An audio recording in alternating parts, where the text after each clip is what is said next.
નમસ્કાર, આપ જોઈ રહ્યા છો એમજી લાઈવ ન્યૂઝ। મહેસાણા કોર્ટમાં ફરિયાદીને ખોટો કેસ દાખલ કરવા બદલ ₹1 લાખનો દંડ અને આરોપીને નિર્દોષ છોડી મૂકવામાં આવ્યો।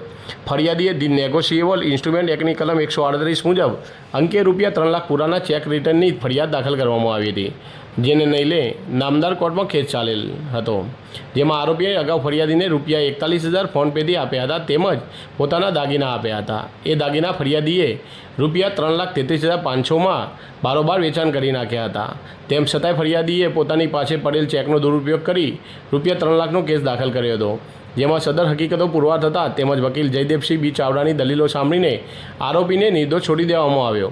તેમજ આરોપી ઉપર ખોટો કેસ દાખલ કરવા અને નામદાર કોર્ટનો 1 વર્ષ 10 માસનો કિંમતી સમયનો વ્યય કરવા બદલ ₹1 લાખનો દંડ 1 માસમાં DLSAમાં જમા કરાવવા આદેશ કર્યો। જો ફરિયાદી સદર રકમ નિયત સમયમાં જમા ન કરાવે તો કલેક્ટર શ્રી મહેસાણાને રકમ વસૂલાત કરવા અને વસૂલાત ના થાય તેવા સંજોગોમાં 6 માસની સાદી કેદની સજા ભોગવવાનો હુકમ કર્યો હતો। અત્યાર સુધીના ચેક રિટર્ન કેસોમાં આરોપીને નિર્દોષ છોડી દેવા સાથે સાથે આટલી મોટી રકમનો દંડ વસૂલવાના આ ચુકાદાને ઐતિહાસિક પણ કહી શકાય। બ્યુરો ચીફ ચેતન પટેલ, મહેસાણા।